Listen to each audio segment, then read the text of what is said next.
Hello, everybody, and welcome to another episode of Scribe podcast. I have with me another very special guest. I'm hoping that I'm pronouncing your name right, but it's Reuven Wallack. Yes. Is that good? Is that It fine? is. Yeah, It's correct. Yeah. it's correct. Okay, so how are you, Reuven? I'm doing good. I'm excited about talking to you, Guy. I'm doing all right. Yeah, I'm hanging in there. So things are good. Oh, that's good to hear. Yeah. Yeah. So can you talk a little bit about yourself and introduce yourself to the audience before we start the meat of the conversation? Yes. All right. Basically, I've painted for over 20 years. Right now, I'm drawing in a way such that, which is getting a lot of regard. I'm drawing in such a way that I'm an artist who doesn't think when he draws. Whatever comes in his mind, I put down on paper. And I guess in the form of unconscious. And it's my new approach, and I like it, basically. I don't know if you want to go any further back, but that's basically what I'm doing now. Yeah. So I do want to go a little further back to your titular years as an artist, not as a human being.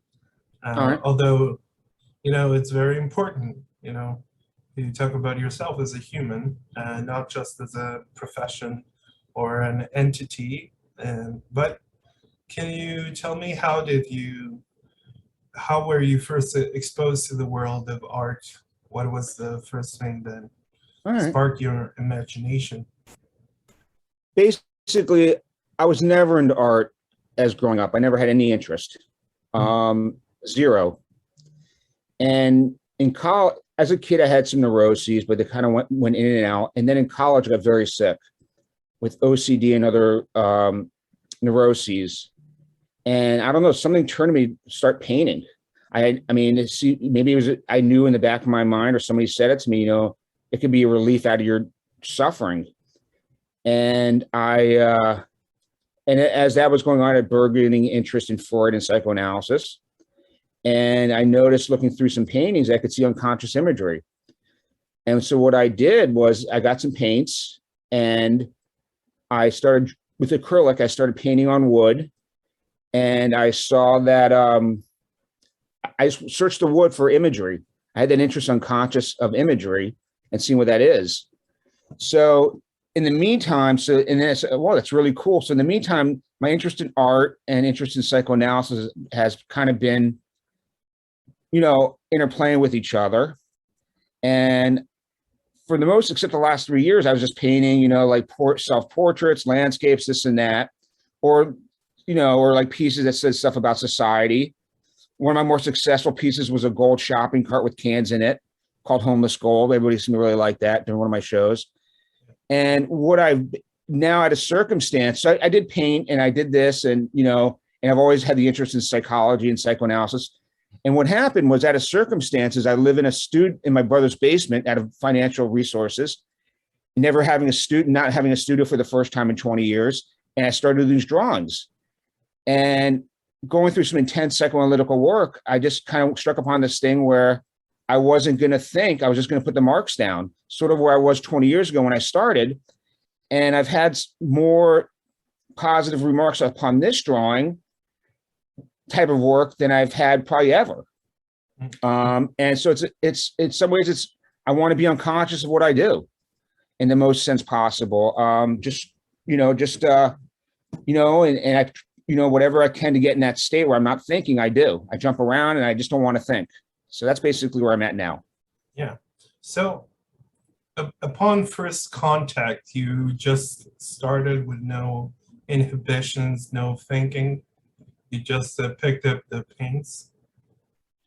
Yeah. Basically my interest I don't know where this interest 20 years ago, 25 years ago when I was in college, I don't know if somebody told me or recommended, probably someone recommended to me, because I don't know how I would have gotten to there myself. Yeah. And my interest in psychoanalysis and the unconscious, I just started doing without thinking. And that lasted a year, maybe half a year. And then I noticed that when I was looking at some paintings, as I got interested in painting, and obviously most of the people that they're interested in, Impressionists, Van Gogh, Monet, not really Monet, who it's really incredible when you go see Monet's in real life and how he applied texture of paint, which I still can't figure out. But I saw like imagery in people's work. And I guess that's what interested me in terms of like doing what I did. And it's just funny that, it's gone full circle, and this unconscious exploration of putting down strokes. I mean, in the middle of all this time, I just was doing portraits. I was doing, a lot of self-portraits, societal works of, because I have heavy thought. Everybody, artist has what they think, and opinions and landscapes. And then I just kind of reverted back to, for reasons, of intense psychoanalytical work, I returned to back to where I started, so I made a full circle of where I'm at now.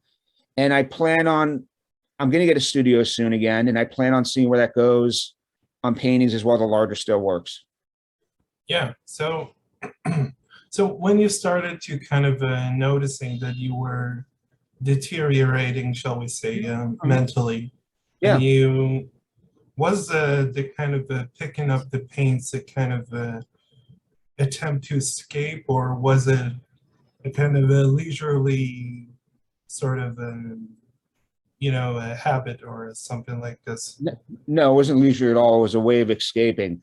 The only times I was ever not suffering hard was when I painted and I ate. Every other minute of the day, I was suffering hard. It was, I got joy out of painting, but more was a way of getting some relief. And I noticed right early on, not when I was looking at the unconscious imagery, but I mean, when I was really start painting stuff like in a more conscious way, it was basically getting out of pain. That was it. Yeah. So when you look at a kind of Van Gogh, and I share your kind of sentiment, which a lot of people share, and it doesn't matter. You don't have to be that kind of a scholarly about it. You just have to share your kind of feelings, and you choose the way of expression, and you've chosen the plastic arts, painting. And what struck you the most about Van Gogh? Because personally, I know what does, but I'm interested to know what triggers your kind of fascination. Well, it's not the way it used to be. And I don't know, it was weird. Like Van Gogh really suffered, obviously. I mean, immensely suffered. Yes. And I don't know how much I saw that in his paintings, maybe in his drawings beforehand, when his early drawings, or, saw that. Something about like, his color, obviously, then his originality, like, I forgot the painting's name, where the clouds are really, he had like the cypresses and the clouds. Yes. Really in that famous painting. Starry Night. And the way he painted the cypresses. I mean, he had a period there where his paintings were fantastic. I think when he had that asylum, and where his painting just came out to, just so original. That was probably so original to everybody else. I didn't see suffering in his paintings that much. I saw incredible color, incredible innovation and original. That's what I saw. I didn't see suffering. I mean, his color choice, maybe I'm wrong. I think in the beginning drawings, you see it, I guess, somewhat more, but I don't know. I mean, I don't know if you saw suffering. I didn't really see suffering. No, but I studied, I studied art, the history of art. I don't want to give kind of a scholarly, formulated answer with with just a stream of technical terms that I don't care. But what I figured, which a lot of people did, that there are a lot of couples, shall we say, in Van Gogh's art. There are a lot of, men and women, shall we say, to be precise. And maybe that reflects his kind of loneliness and his wanting to be in a relationship with another person, which I kind of get, but I don't want to sympathize too much with him, although, I'm not a historian, and if you're a historian of art, it doesn't help you, because you have to be, a kind of a period chronicler, shall we say, of the 19th century or whatever. But moving on, and All now right. for something completely different, which nobody knows what the reference is. Now hold on one second with what some of you said. Yes. I think some of the rawest, maybe as you say, the emotional was his drawings of that whore. That Yes. I don't know if it's a whore is the right word, but Yes. that he was trying to get with and really have a relationship with. Because I think of those drawings have some emotion. And Yes. I go back and it just remember me as you were speaking about this pairing structure of the two, when you see people walking in the park and, this and that, I remember that. But like, I think you saw some of that in his drawings and in particular those. Yes. I forgot her name, but he wanted to get with her and be with her as his girlfriend. Yeah, maybe Sabine, maybe something like Yeah, this. something like that. Yeah. Some French name, but Yeah. it doesn't matter. But All right. no, it doesn't matter what her name was. Oh, I got you. Yeah, yeah. Yes. Of course, it matters what he thought, but we can't, concur anything. Only to assume, which I hate that word because it's very posh, a very posh word. To assume, yes. But moving on, maybe talking about did you have any other influences, things that you draw from the psychoanalysis school that you try to reflect in your paintings? No. Okay. And I mean, I have favorite artists like Klimt and Picasso Blue Period and David Hockney and this and that. I don't really draw upon, I don't think when I was doing the landscapes, I drew upon some Van Gogh when I was back, that was many years ago. I don't think of any artists when I do my stuff. I don't think I do. I'm trying to think. I mean, I probably am wrong here, but off the top of my head, I don't think about anybody. I don't think. No, really, and like, Vin, what, and maybe I do. I mean, I had an article and I forgot what the last question is, but this Picasso statement was so good. Good artists copy, great artists steal. Yes. And that was a fantastic statement. My brother really disagreed with me. You heard that? You heard that before? Yes, I heard. Yeah. And see, I must several times. Yeah. Yeah, I must have stolen and I must have had influence. I don't really, and I'm sure I did. I just don't really, nothing comes to mind. Yes. I'm truthful. And I'm sure it has because I have favorite artists that have changed. And even that, I don't really think about that much. But I know Klimt's one of mine and the guy from Monk. Yes. And, and Monet. Yeah.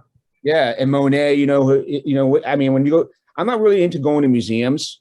I mean, and like, I get after an hour, I get bored. But one of the things is like, it was different. Like last time I used, many years ago, I used to find it more exciting.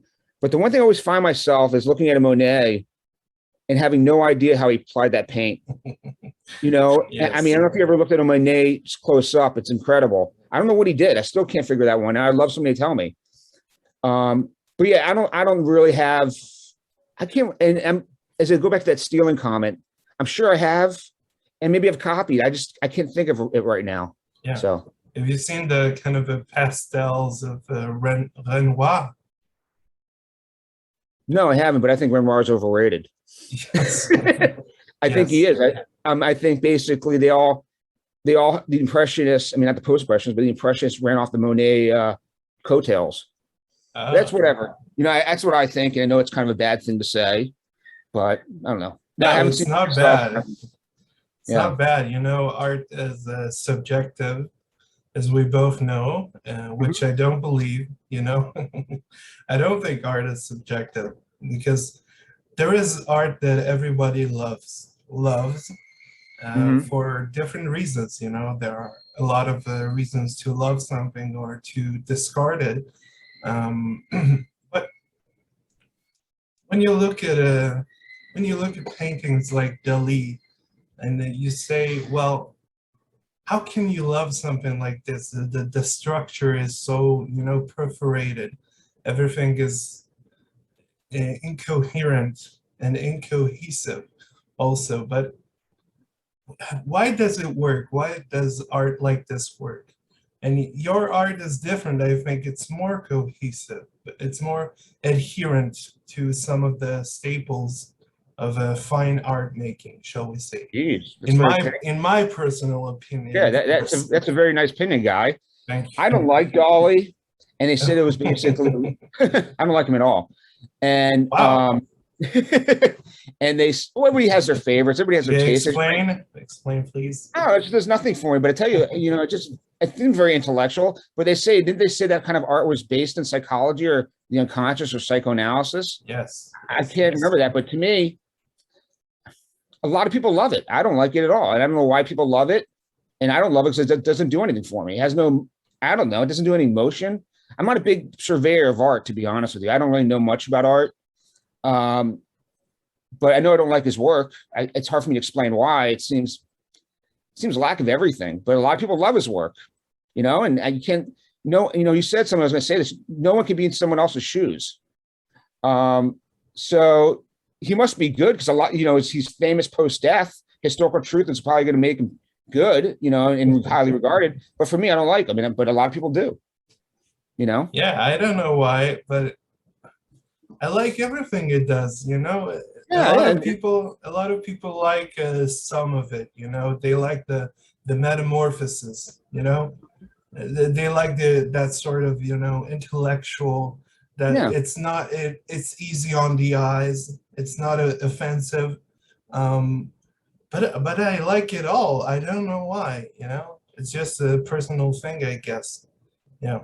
Yeah. But when you've mentioned Edvard Munch, and I share that sentiment. Yeah, he has that very melancholic, very dark sort of shades. He's very expressionistic.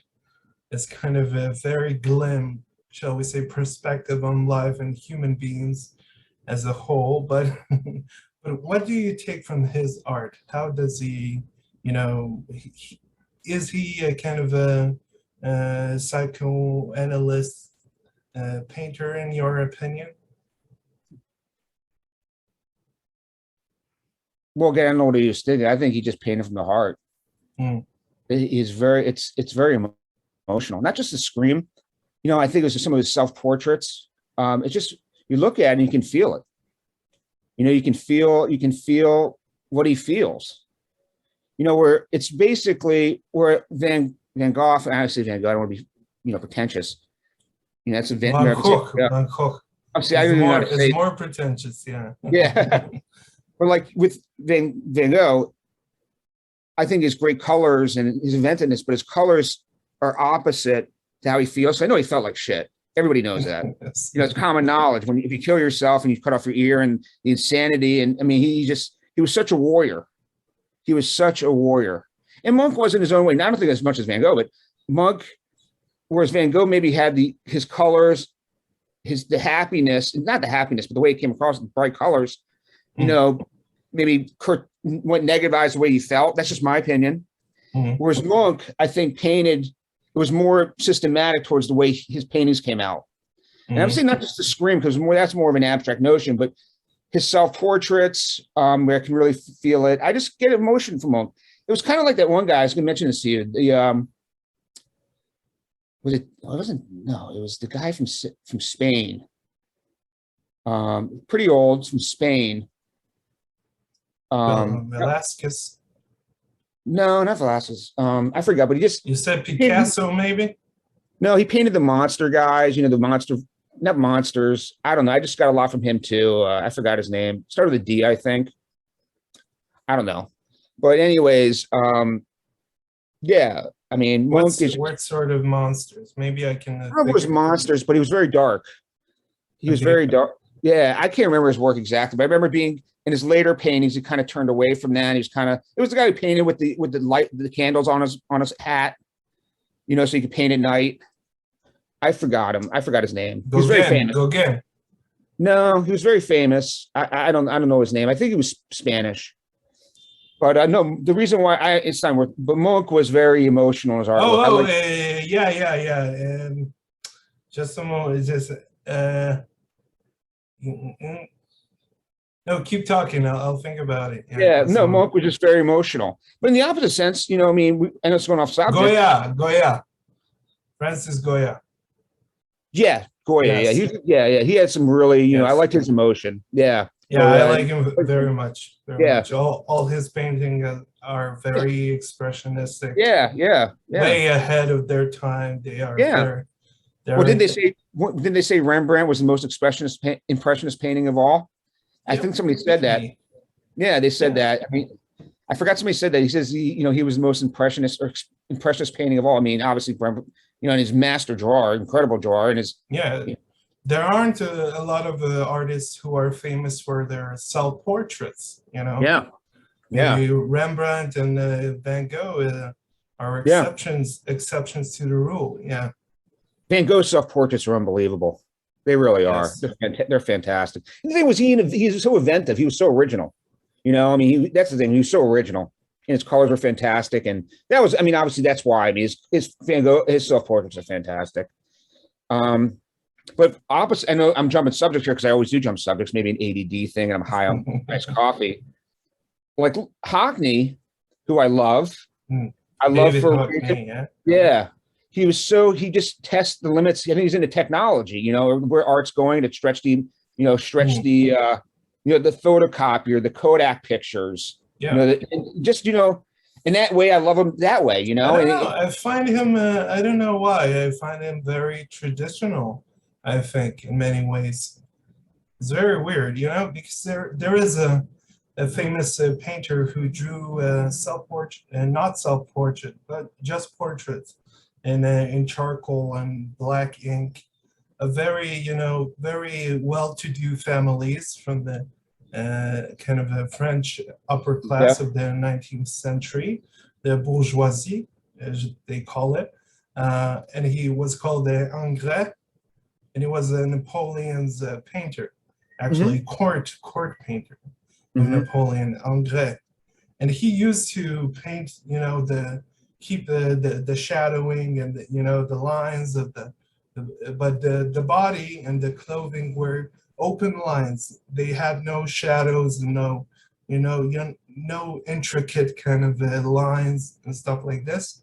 And David Hockney's portraits are like that, you know, where the faces are very, very taken care of. They are very, subtly with hard lines and beautiful shadings and stuff like this, and the body and the hands are left kind of open lines, just the outline. But what would you say about the fact that Hockney, the photocopied work, the set design, even though not really in the set design, I never saw anybody do the photograph stuff that he did, the collage stuff. Then the iPad stuff, he's probably, maybe other people did the iPad at the time he did it. What I like about Hock, and first of all, he's a master drawer. Hockney's a master drawer. Of course. Phenomenal. And yeah, you're right about the LA paintings, probably some stuff before, when he was back at the college. But what I love about Hockney, not only do I respect his drawing big time, because I'm not a very good drawer. I was getting there a little bit, but now I'm just completely just let it go. I love that he changes gears. He could have stuck with the gear. It's almost like opposite that you probably don't really familiar with him. That Blue Dog guy out of New Orleans. Do you know what I'm talking about? He's not good. I don't know exactly what you're talking about. Yeah. What I disrespect about artists, the most thing I disrespect is they don't change. Because if they find something that sells and works, stay with it. 100%. Yeah. And I feel exactly the same. Yeah. Yeah. I mean, everybody has to change. Your life changes. And that's where I bring the point about, I don't know if it was in our pre-interview, this interview, but to me,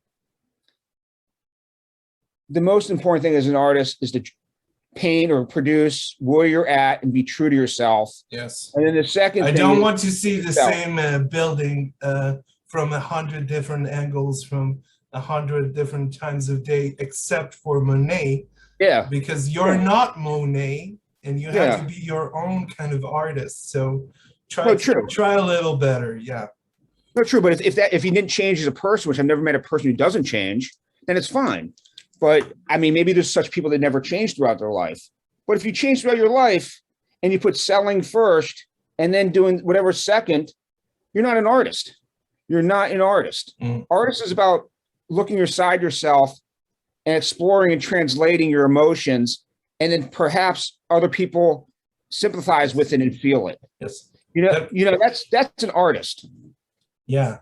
Well, on that subject, can we talk a little bit about the difference between, because I see exactly what you mean.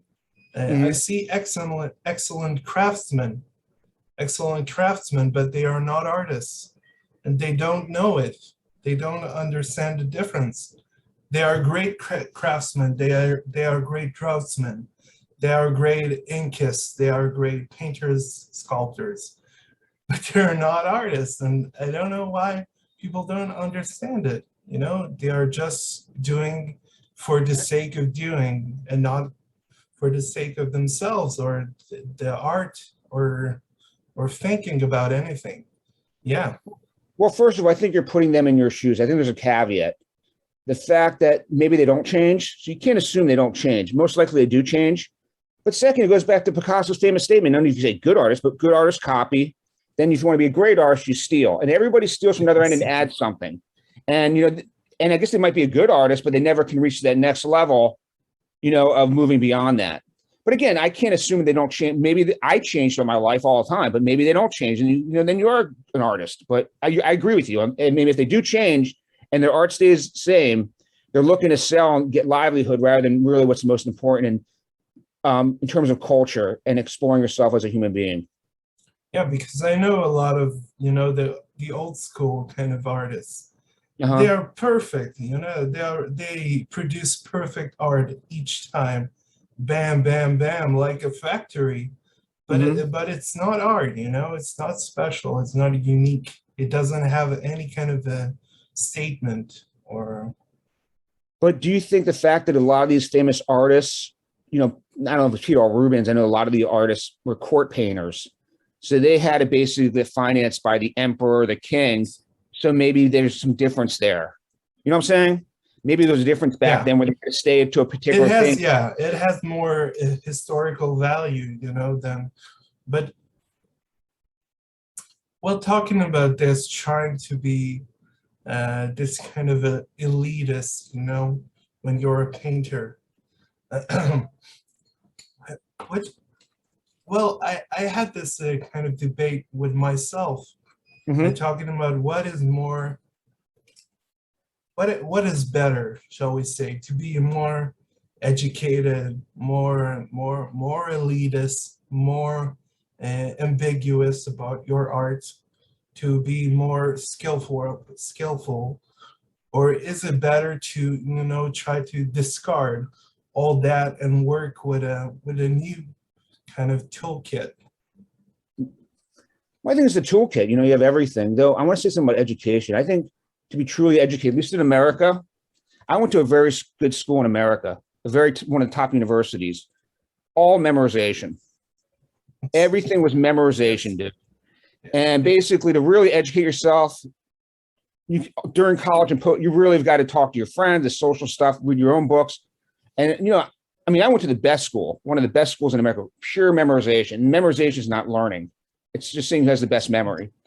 And I think that's all part of the toolkit, that you mentioned, but I think, again, I think the biggest thing is being true to yourself, and it's unfortunate. I think maybe there should be more subsidies in our society or in the world at most, because a lot of artists, as we talked about painting for yourself and selling for second, maybe there's a lot of truth. I come from a financially sound family, but if I didn't, I probably couldn't maybe not do what I do. Maybe there should be more, because art's very important in society. Even though I don't get much joy out of looking at art, I don't really do that. I get joy of creating art. My father did. My father got, and a lot of people do get joy of looking at art. I don't, which is, some art I do, but no, as I said before, I go to a museum in 1 hour and I'm out. And that sounds really weird for an artist to say that. But I get burnt out. I used to, all my books are in storage right now. And every night I have like 50 art books to look at night. So I have to say, no, I do look at a lot of art, especially in the past. And once I get my books, I mean, I probably have 300 art books, maybe more. So have you ever encountered a guy named a painter? Not a guy. We have to give him as a due.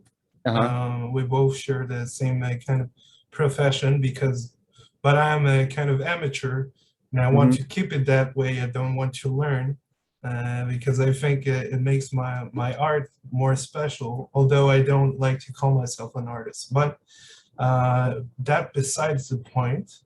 Have you ever encountered a guy named Hieronymus Bosch? no. No. Wow. You have to. Is it Bosch? Yes. Let me write. I'm just going to, in my phone, I'm going to put his name in. Hold on a second, so I'll look at him later. Yes, you do that. Because I respect, yeah, I mean, you're very knowledgeable, so 1 second. Yeah, thank you. But you don't like the Dali, so maybe you won't like him, but. Is it Bosch? Yes. Oh, your thing went out. You get frozen. Bosch. And what's his first name? Hieronymus. No, I'm going to spell that. Her. Hieronymus.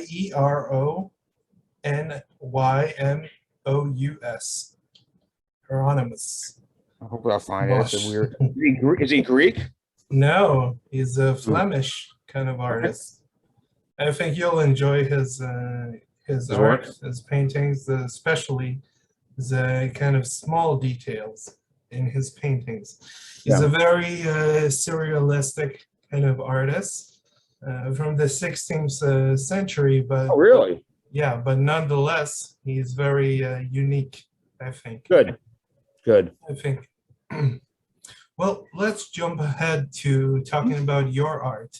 Because you told me something very interesting, that you don't think when you paint, you just do it. Draw. I don't paint. I don't have a studio, so I draw. Okay, draw. Let's draw the distinction and say that you draw and don't paint. So when you draw your drawings, you take the tools that you need. You have, I'm guessing you have some sort of a sketch. If not a physical sketch, maybe a mental sketch, or nothing, or nothing of the sort. So, no, because that takes the whole thing away. I don't think. I'm not going to make an initial sketch of anything. I'm just going to sit down there and whatever I think, I put down. I don't think of it. I mean, I have no initial sketch of anything.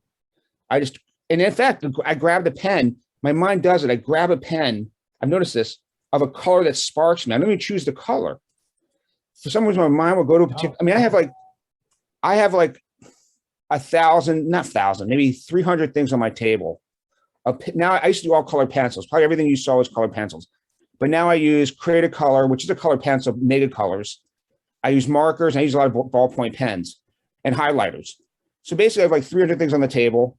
I don't think of anything. I have no sketches, nothing. I just basically, in some way, choose whatever of those color pencil, marker, highlighter, pen. I see it and then I mark. For some reason, my mind accepts that and I mark stuff with it. So I'm not taking initial sketches. I'm not doing anything. All I'm doing is not thinking.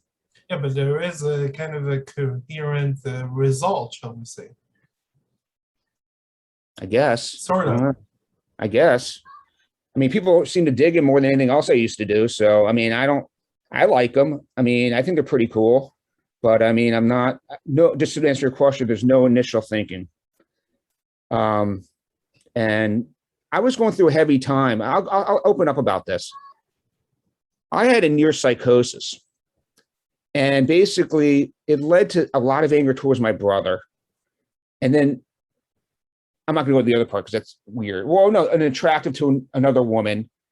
And basically, I was going through the Oedipal complex. Now, I believe personally I'm in the Oedipal complex. Now, it's one of my Oedipals. I got other Oedipal complexes too because I had a real fucked up childhood. But basically, it was my main one, or I think maybe it is, hopefully. And to go through it, I went near psychosis, but I take medication to handle it. I'm lucky I had the medication because I went through one 12 years ago and I got crushed. But I went through that. I remember Freud, and I agree with Freud about the core of all neuroses is the Oedipus complex. And I mean, all his sociological works are based on that, like totem to doing whatever. And maybe I was flowered on that line because that's what I believe in. But I went through the complex, and that's why when I initiated all this type of art, because I was just like so messed up in the head, and hanging on for dear life to the threads of being alive and not going down the rabbit hole. I was down the rabbit hole, but not hardcore where I couldn't get out of it. And I stuck on it, and I developed this way to work. In fact, my newer work isn't as good as the work back then, because it could be, I don't know. I don't think it is. Because and that's when I developed the technique. Or that's what it just happened, and but I don't know what question you asked and I forgot, but I was open about something where where basically I was going through intense psychological drama, and that this technique came out of it. Now, am I switching my form of final product has changed and going with it? Because I'm not going to stick to whatever people liked, because I don't do that. And again, the only reason I can do that, first of all, I haven't sold much of it anyways. I sold some pieces, but basically I have some financial flexibility. Other people would not have, and that's one of my luckiness. And I'm lucky in that, I mean, maybe other people, they have to, go work in this job and they come home and they're too tired to do their art and stuff like that. But because of the financial flexibility, I'm able, let's say I was selling a lot of that old work that you saw. I wouldn't, and let's say like a painter that just keeps the same thing, maybe I would have to be if I had less financial flexibility. But now I'm always changing. I will not stop that. I will be true to myself. I'll be true to what I feel, what happens. And in fact, I don't know what's going to happen when I get a studio again. I bought paint sticks, because I like that, paint sticks sort of like a color pencil, but you can paint, old paint sticks. I don't know when my painting is going to be in the studio. Maybe I'll go back to paper and whatever. I don't care whatever. I mean, because I have financial flexibility. I don't care whatever sells. I'm definitely getting good response to this, but I just cannot be I have to be true to myself and what I produce. That's the only way I know. And that's the only way I feel. And again, I just want to say this, because I come from a family that has money. I wouldn't be able to, I'd be like another one of your artists that you don't really maybe respect that much, but maybe I can't put in somebody else's shoes, to be honest with you, because maybe they don't have the financial flexibility just to stay the same. I don't respect it, but I can understand that maybe they don't have the opportunity to do that, And in the long run, historical truth probably should, the art's not very good. I don't know. I can't make that judgment either. Only historical truth will say it, but I can't say that they're in a different place than I'm at. And maybe I have more options. But one thing I will say is I will never not go for my art, for my truth. I will change, and whatever people don't like it, they don't like it. F it. I just can't do it I can't do it. Yeah, I appreciate your candor. I just want to press on a bit. Yeah, go ahead. Go on. About your kind of paintings, your artwork. When you finish a painting, it doesn't matter how much it takes. It takes 5 minutes or 2 hours. Are you satisfied with anything that you produce? Because, I don't. I'm not satisfied, I think, for the most part. No, I'm satisfied. What I do, the ending of an art piece is quite hard. I think I've heard it from other artists. When did they stop putting down the brush? Mm-hmm. I think, I remember it was a Monet or somebody say, or maybe one of those impressionists said, you change a stroke and changes the whole painting. At the end of it, I stand up and I look at it, and I can't be afraid of sorry about cursing. I can't be afraid of messing it up. That's the other thing. I can't be afraid of that. And I learned early on in my art that I just can't be afraid of that.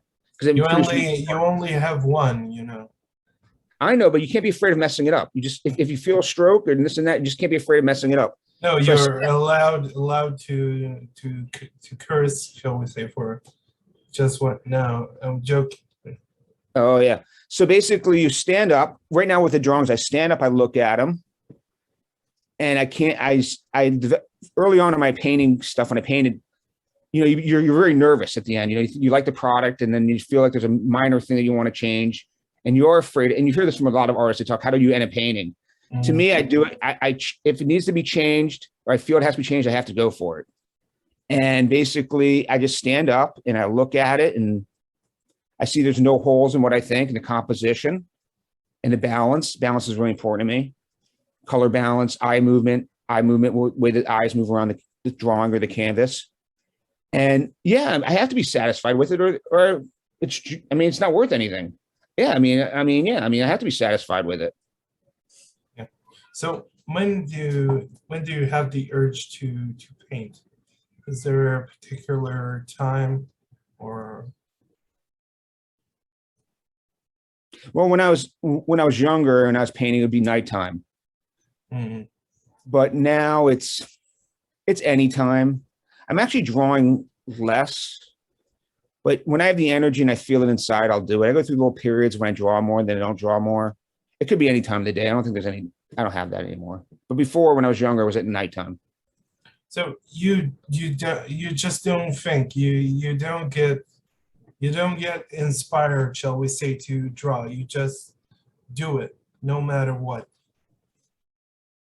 Well, it's not really inspired, has the energy and maybe the fact that I want to draw, or that they have the desire to draw. But no, I don't. I mean, that's coming from inside, that I want to draw, sit down and do a drawing. But no, when I do sit down, I don't think. I don't sketch. I don't choose anything. I just put marks on a paper. Yeah. So you mentioned that before you went to college, before you had all that kind of a turmoil occur in your life, did you never had any kind of a hands-on experience with any art, or No. You had no interest? But what was the kind of first work of art that you acknowledged in your peripheral, shall we say?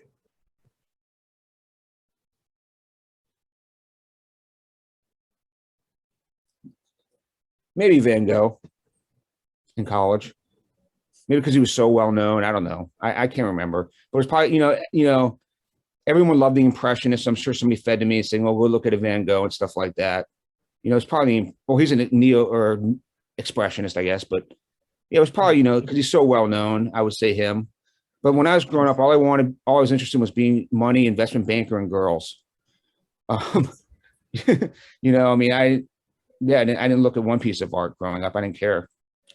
But I would say in college, I mean, it had to be one of the Impressionists. I don't know, because when you go I remember going to the art store. It wasn't a very good art store. I remember in the town, and you probably saw the books on the Impressionists or the calendars. I don't really remember. It was so long ago. Yeah. So when you went on a school trip, shall we say, to a museum or something like this, that the kind of artworks just passed you by, you didn't care? Well, I don't remember going on a school trip to a museum, but yeah, I wouldn't care. I was not of interest. Yeah. So. And yeah, go ahead. Did you have any artists, shall we say, in the family that you looked up to? No. No. But my dad appreciated art. I mean, I still, as I said before, I don't appreciate art that much. I mean, yeah, I mean, as I said, when I went to bed and when I was living in California, I'd have like 50 art books. So I must appreciate it. I must be being kind of BS to you.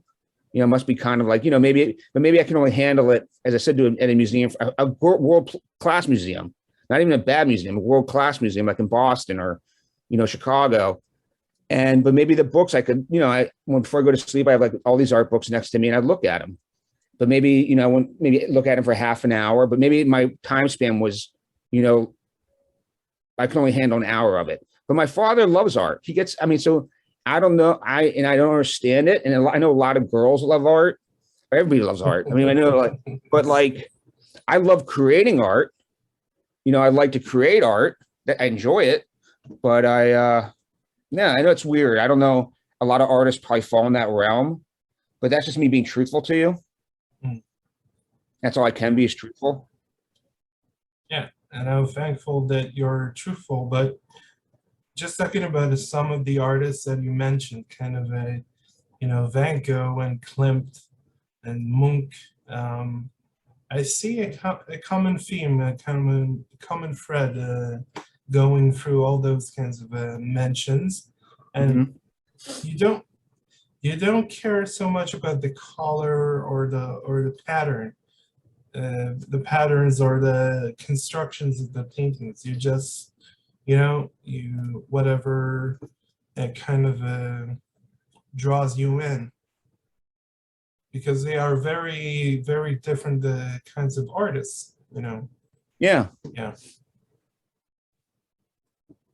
Yeah, I don't know what drives I didn't say with Munch, it's his emotion, his darkness. With Goya, it was a little bit of darkness. Van Gogh was the colors and maybe the originality. And I love his self-portraits. Monet, now he is a beautiful painter. I still don't understand how Monet created that stuff. I really don't. I mean, you look at it up close, you do this. That guy was a master. I didn't even think he might be underrated. I mean, if you really look at his paintings as an artist, if somebody could even call me up about that, I don't know how his texture came out. I mean, it's unbelievable texture. It's like flat. Have you ever looked at Monet in real life? I think I think I've seen one. Yeah. Have you looked at it real close though? How his texture is? No, I don't look at I don't look close to paintings. I like to look back. It's weird. It's weird because I don't look straight ahead. I look in an angle. I kind of come close to the painting as much as I can, because they have those kind of bars that keep you from approaching any further. But I don't like to stare to glean too much, because I want to have the effect. The certain paintings were meant to be seen from a distance, from a very specific distance, Yeah. And well, as an artist, obviously you have to step back when you're painting. As a viewer, you have to step back to see the painting. Yes. I didn't want to say, I mean, yeah, of course, to look at a piece of work or your own work while you're creating it, you take steps back and really look at it. I mean, with the drawing, it's a little bit, I stand up, but no, I'm just saying that as an artist, I wonder and sure, because you want to learn the tricks. So as an artist, I'd go forward and look at the how he applied the paint. Of course, to magnify the beauty of his paintings, which are incredibly beautiful. Yeah, Turner had some. I mean, but I don't really get into Turner as much. But you still have to say how great he was. But wonderful, yeah, it was amazing. It's so inventive as well. But so of course, I don't want to throw away. I think he's boring to you, yeah. No, but I just want to throw away that, of course, as anybody knowledgeable in art and knows how to accept the beauty of art, you step back. And when you paint on an easel, you step back. But no, I'm just saying as an artist, and I'm sure there are other artists out there, they step close. But the one thing that when you see a Turner, it doesn't matter. It doesn't matter which distance you are. If you have under a microscope, it doesn't matter. It looks the same. It's a traditional painting. But if you see a Velazquez or a Rembrandt, you come close and you see all those, little lines starting to blur, and you don't have the traditional outlines. You don't have those shapes. The nose and the ear and the head. They start to kind of jumble. And then you understand, the genius of the painting, But go ahead. No, I just wanted to tell you that Velazquez, when he painted, he had kind of a big brush like this, maybe 2 or 3 meters. Oh, really? And he used to. It was very, very far away from the paintings, and he would knock out a painting in 2 hours or less. Maybe an oil painting, 3 meters is about 18 feet or something like this. Maybe think about it, 18 feet on I don't know, 16 feet or something like this painting. In the matter of an hour, it is practically insane, I think.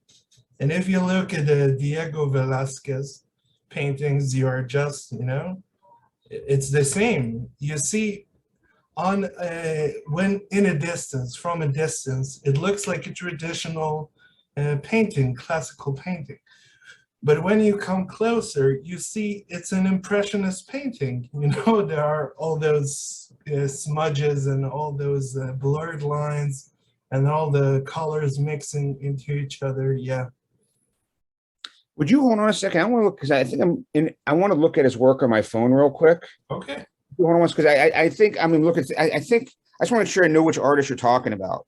Yes. Diego Velazquez. Yes. Yeah. 18th, 16th, 17th century kind of Spanish court I got him painter. right here. Yes. You will recognize it immediately, I think.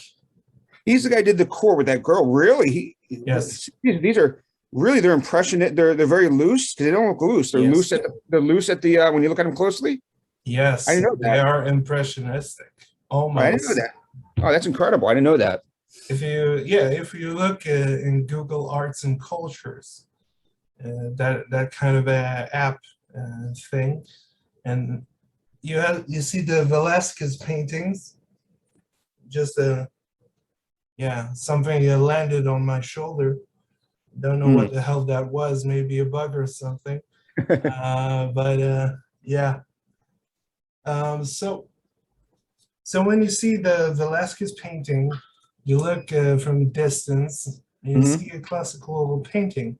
Yeah. But when you come closer, you see all those smudges, all those thick brush. That's cool. Paint lines. Yeah. It is extraordinary. Yeah. So what do you think about classical painting? Do you like the more postmodern, Dadaist, Cubist, futurist, or do you like the classical kind of Baroque, Renaissance paintings, or romantic, like Turner or Goya? Yeah, I don't know, man. I think I like artists from all the different periods. Like Bansky today is really great. I mean, then you have, then Hockney. I mean, then Gogh. Then I've never seen that much about Velazquez, but I'm sure, I know what he's cool. Yeah. It spans across the time. I'm not really in any particular period. I never understood that kind of Basquiat is. I don't know, Basquiat. Yeah, I don't know how you pronounce it. Yeah, how Americans pronounce it. I think they say Basquiat. Yeah. Yeah, I think that's how they say it. Yeah, I don't know. You should say Basquiat. Oh, really? Demeure French prononciation. Si. Yeah. I think it just from my going back to the question. I don't think it's really a period from what I think. I think it's just I like artists, across the time. I'm not really into the whole Christian art, not Christian, the religious art, really, like pre-Renaissance or whatever it was. I don't like that stuff at all. Yeah, the Gothic period. Yeah. Yeah, if that, when the, more 2D, this, that, or the guys with their arms across the cement ledge, I don't get anything out of that. But I think, but I think post, it depends upon the artist. I got my own favorites. I'm not into any particular. I feel exactly the same. I don't like the kind of medieval art because it's not aesthetic, it's not beautiful. Yeah, it's not. That's there are great, but you can find some great painters of the medieval period like Giotto, if you ever heard of them. That I probably have Giotto. Giotto. I must have heard them because they spelled it right. Yeah, I don't know. As Capella Arena in Italy. Yeah. He's a very famous painter because one of the reasons, because Dante Alighieri in the Divine Comedy mentioned his name. Oh, really? My name, yes. He was a good friend. Oh, really? That's cool.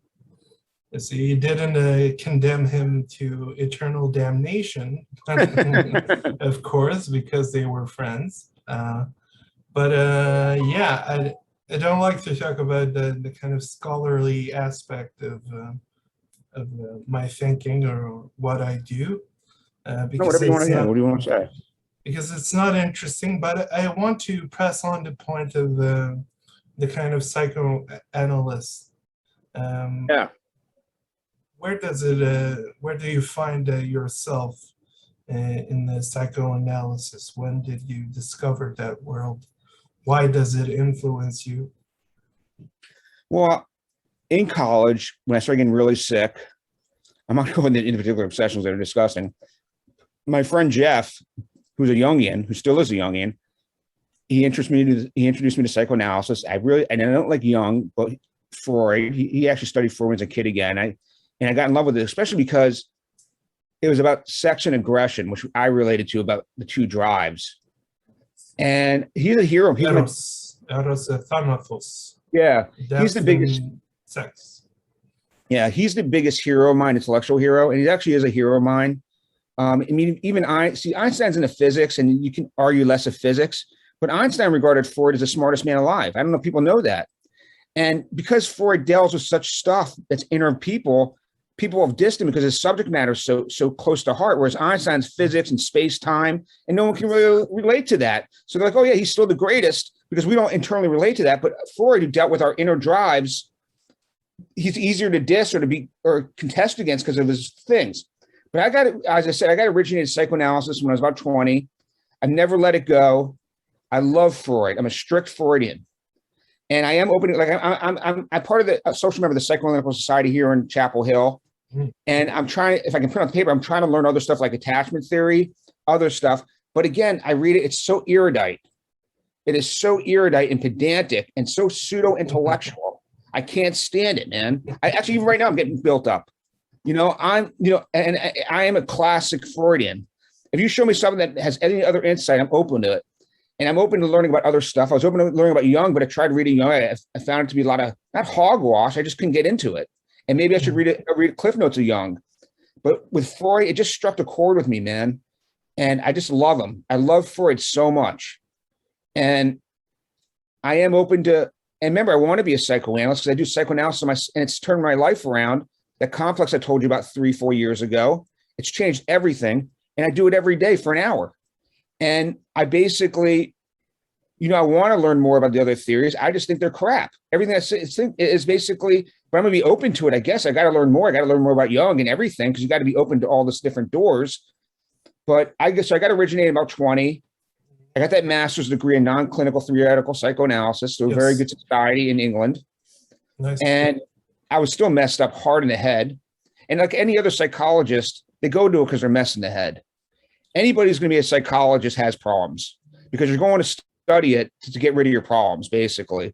And they're more successful, I guess, in some ways than their patients because through their own stuff and learning about it, they got some handle on their lives and they can throw it upon people who are sicker than them. But they're still relative. They get it. And there's no person who studies psychology who isn't solving their own problems. It just has to be the case.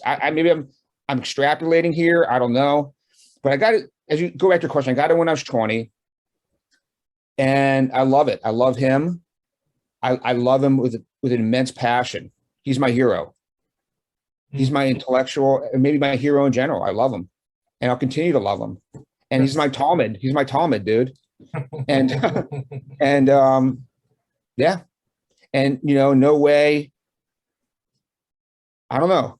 Do I ever think I could add anything on to Freud? I'm a pretty smart guy, but I recognize how genius he is.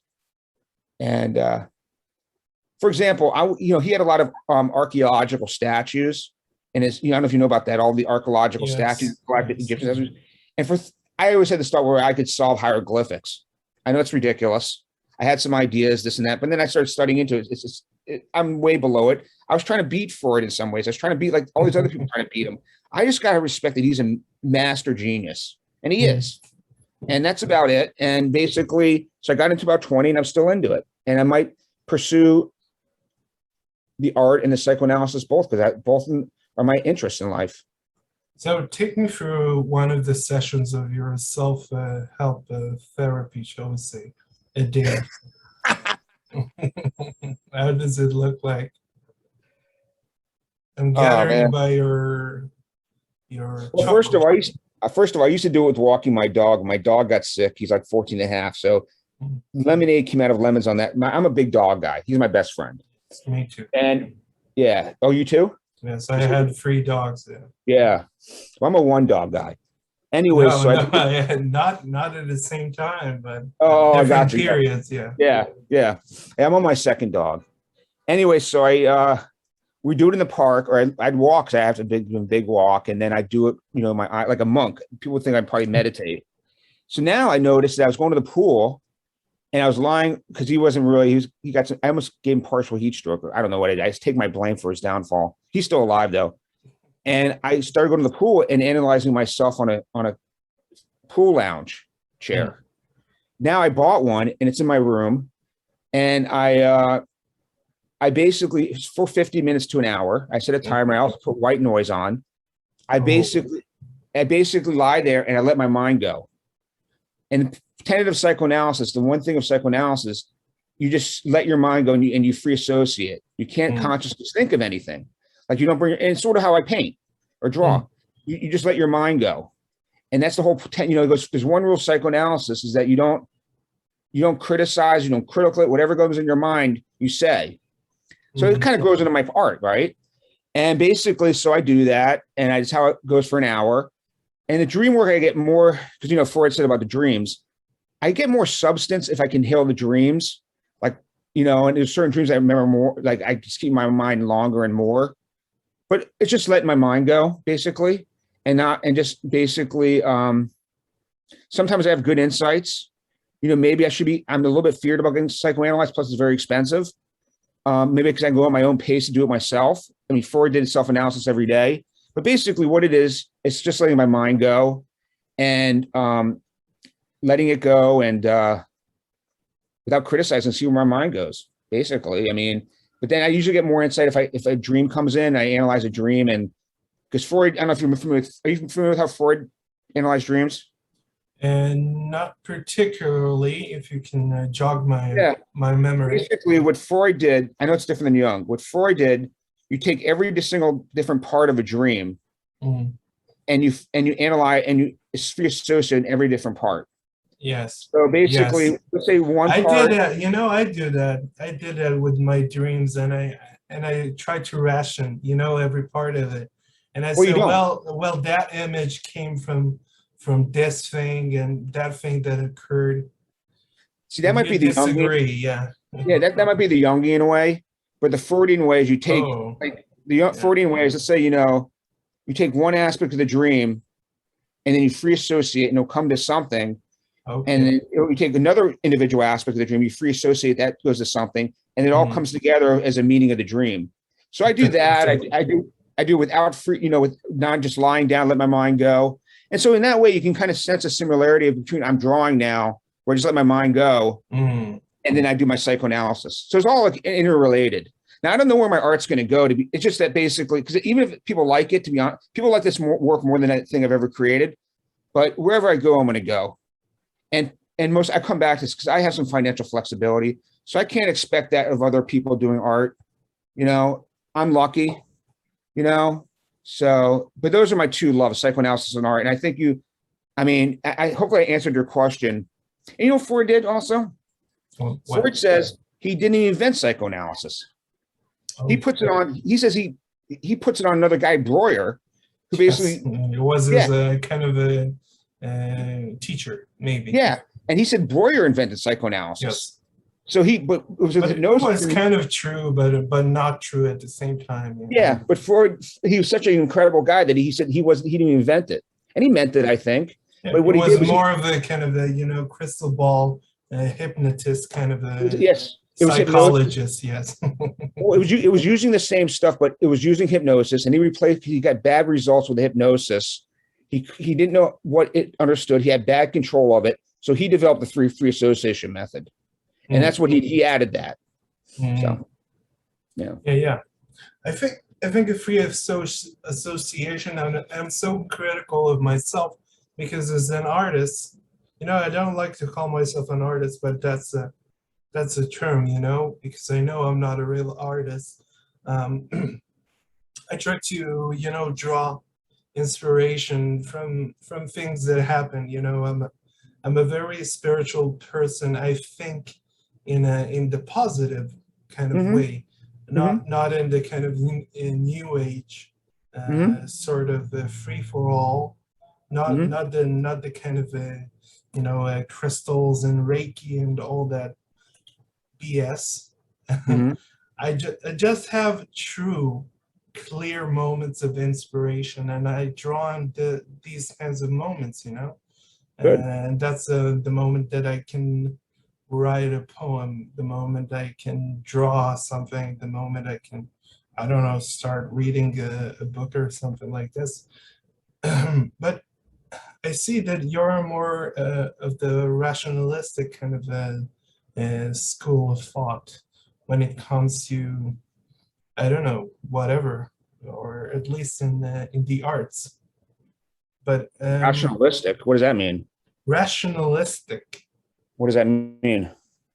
more pragmatic, shall we say, more down to earth, a little bit. You the maybe the Freudian, maybe I see the kind of Freudian approach is more trying to be more pragmatic, more scientific, maybe, but I'm not completely sure. Maybe there is a lot of pseudoscience, but I can't, you know, discern otherwise, or yay or nay on the theory that Freud's kind of theories were science as opposed to behavioralist psychology or sociology, or found something similar. Yeah, I don't know if I'm rationalistic or pragmatic, though I believe psychoanalysis is a science which we've ruined. Okay. People have ruined out of their own ego. Basically, that's what people have, their egos, and they think, you know, they want to topple off the father figure or add something. I think it Yes. is. I think it is a science. I think it's a ruined science. I think it's a disrespectful science. But I can't relate to what you're saying about me being pragmatic or rationalistic. Other than Mm. the fact that, I love Freud, other than the fact that and I didn't do it thinking of Freud or psychoanalysis. My way of drawing. In fact, I got back into psychoanalysis after that, or maybe about the same time actually. But I never either consciously took my way of drawing from the idea of psychoanalysis, and maybe they just went hand in hand because I value it so much. But I don't know about me being pragmatic or rationalistic at all. But I do believe psychoanalysis is a science. I Mm. do, and I think it's a hard science because has to do with our instincts, our behaviors internally. But Freud says it's just like physics. It's a young science, but I mean, it's a very hard science to move forward with inherently because it's dealing with us and how our mind works. So Mm. I think it's, you know, and that's what falls in my licensure to go to school, which I really don't want to go to, or join a society to practice it. But I think I am a good psychoanalyst. I really do, actually. I think I'm a better psychoanalyst in some ways than as an artist. But I don't know what you by call me pragmatic or rationalistic. Just maybe you did that because my art that I'm doing now is a lot like psychoanalysis. Is all I can kind of get No, out to in answer the you. terms, okay, let me rephrase that if I can, Your Honor, and I will I will say materialistic as opposed to spiritual, shall we say? What does materialistic mean? Like you like polo shirts? I mean, I don't know what materialistic really means. No, not a materialist, but materialistic. Someone who is more concrete, shall we say, down to earth.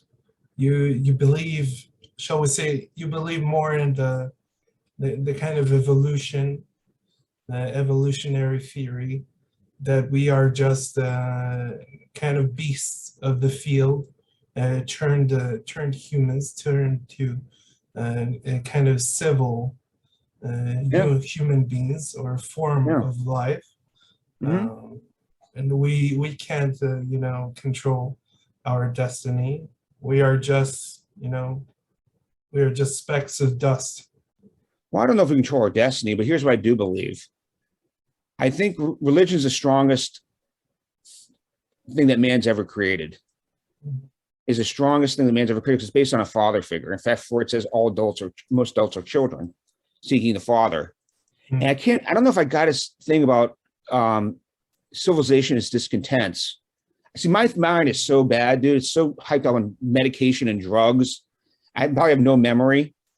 But I think he said that, aggression and whatever, or he talks about science and science taking the place of religion, which, because religion in this world's gotten weaker, and at least in the developed countries, and it's more scientific. But I still think he wrote that religion will be the most powerful thing as well, because it will never be, because it's based upon father figures and stuff like that. No, I guess I do believe in evolution science. I mean, let me say something. When I'm on an airplane and it starts shaking, I believe in God. That's my biggest fear. I believe in God, and I pray to him big time when there's turbulence in the air on an airplane. So I know deep inside of me is that I accept the fact that deep inside of me is that wanting of God. I didn't want that, but I know that when that happens and I'm scared shitless, I pray to God. I don't know if you said about cursing. I know you said I curse or not if I'm allowed to, but no, I don't know to answer your question, man. I there's a scientific reason for religion, and I'm part of that. I know, because in my times of huge crisis, I'm praying to God. So I accept that. And I think religion is the most powerful force that's man's ever, I know it sounds bad, but it's ever created, because it's based upon a need for a father figure. We're in a patriarchal society right now.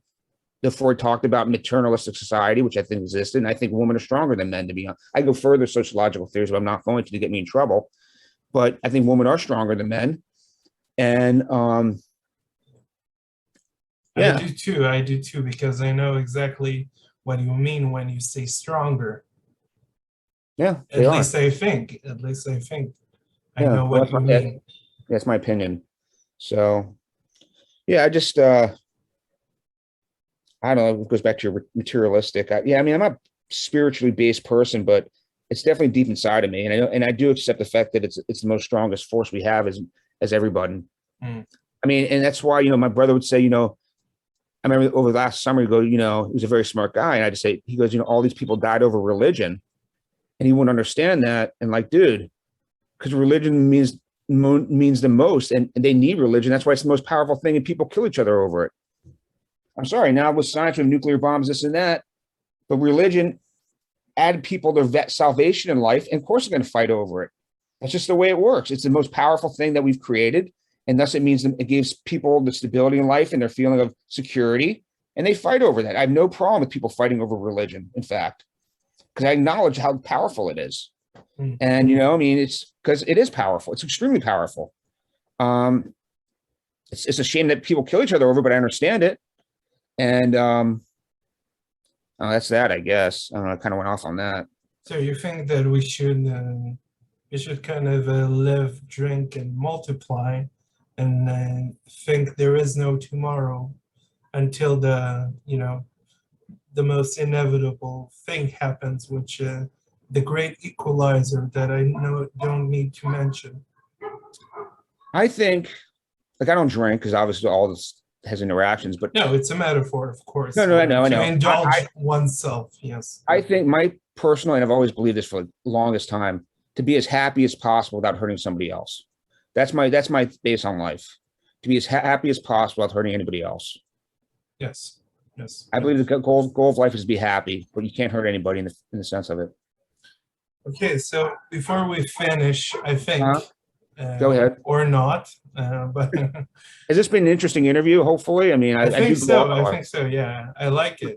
There is a lot to be wanted, but it's good. It's very good. I'm glad. Hopefully, yes. But there is one question that I know that will annoy you. Go ahead. In particular, because I think this question is maybe seems arbitrary to you or to people listening, but I don't think to me it's not. All right. Even though I have a lot of answers to that question, it doesn't matter. always benefit from different perspectives. What is the kind of the power that art has on on uh, on uh, on human beings, on society? Oh, it's humongous. I mean, I don't know if I value art as much as, oh, actually I do. You know, it's interesting. I never was into music as a kid, but it's interesting. You know, they actually, I forgot where I read this question just recently. What would you not live without, movies or music? Dude, I can't see how much I'm into music, you know, and music's art form. Actually, you know, TV, plays is art form. With music, I find it so amazing. So, I mean, and everybody has their own way of their own aspect of which art hits them the most. And I can't really describe how important art is, but I know it is. Art's incredibly important in life. It's one of our greatest things. In fact, that's why they should give subsidies more for artists, because it's an important part of society. You know, it's another big thing. You know, it's maybe it's undervalued in some way, and only the best make it on top, and I probably won't. You know, I wish I sold more, but I don't.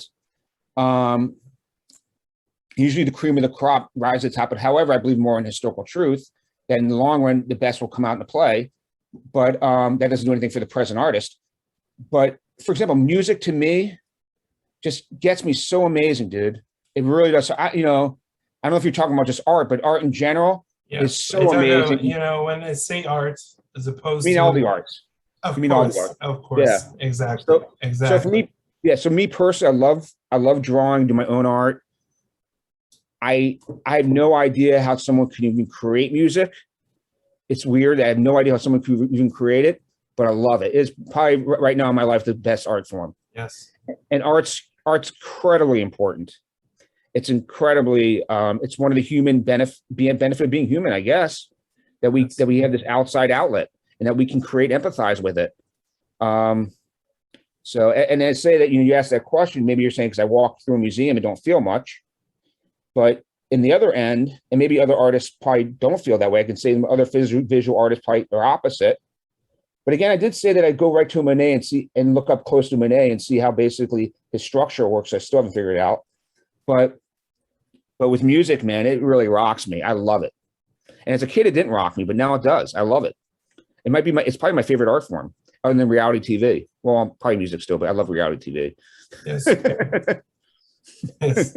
Well, a lot of people think that art is, is basically maybe the plastic arts, specifically is just, it's physical objects.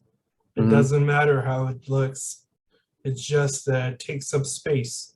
But what do you think that art is? Do you think it is a work of magic?